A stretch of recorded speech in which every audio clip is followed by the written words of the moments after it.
The effects of greenhouse gas on the ozone layer.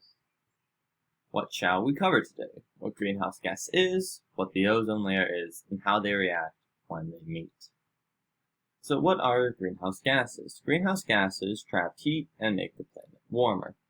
The biggest contributor to greenhouse gases are transportation, electricity, and heat. Now we can break down the gas into separate different gases. The first one up is carbon, which is the burning of fossil fuel. The second is methane, which is emitted during the production and transportation of coal, natural gas, and oil, and all those are fossil fuels, creating even more carbon. This also includes agricultural practices. The third one is nitrous oxide, which is agricultural and industrial activities. The final one are fluorinated gases, which are synthetic gases released during industrial processes that may be these may be the smallest emitted, they can do the most harm. So let's go over some structures. Carbon dioxide. Carbon is oxygen, double bond carbon, double bond oxygen. Pretty standard, linear. Methane, which is hydrogen forming bonds with carbon.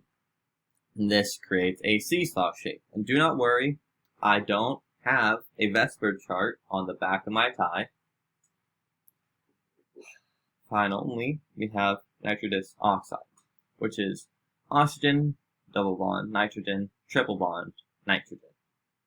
Now, I don't have a structure for fluorinated gases because of the fact that whenever I say fluorinated gases, it's a very general term.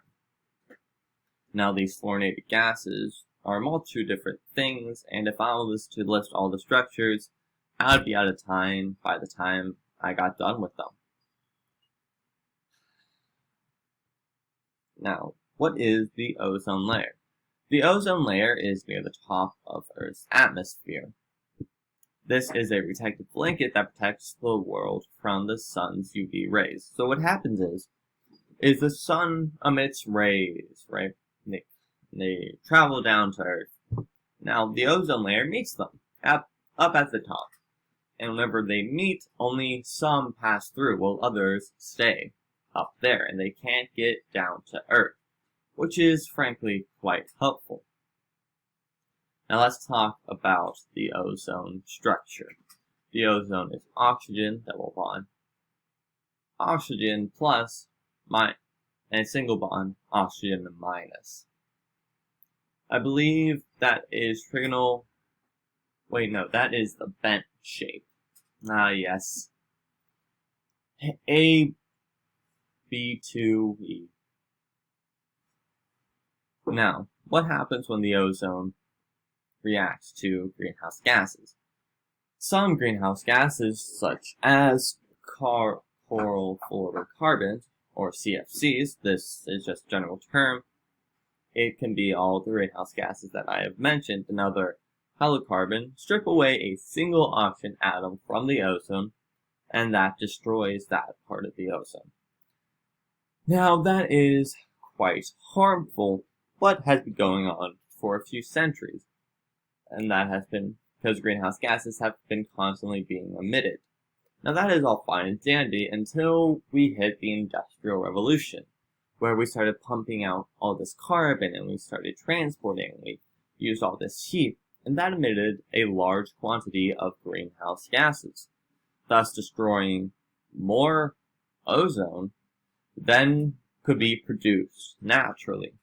As such, we were destroying more and more of the ozone than it could keep up, and that created holes in our atmosphere. Now, what are the effects of destroying the ozone? You might be wondering, why should I care? Well, I care personally because, if you couldn't tell, I am very, very pale.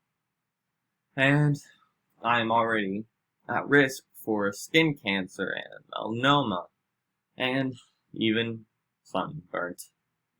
But what happens is, whenever we have such a large quantity of harmful UV rays, that the ozone is no longer stopping, that will increase our risk of skin cancer, increase our risk of melanoma, and you most definitely will be sunburned. Not only that, it also harms it harms animals.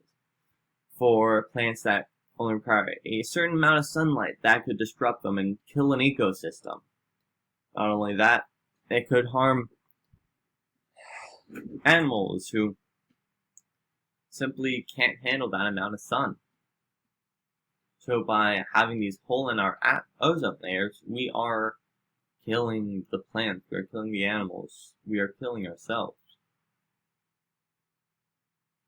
And these are my works cited. So if you like this video, leave a comment, maybe a thumbs up, and tell me if you have any questions. Thank you.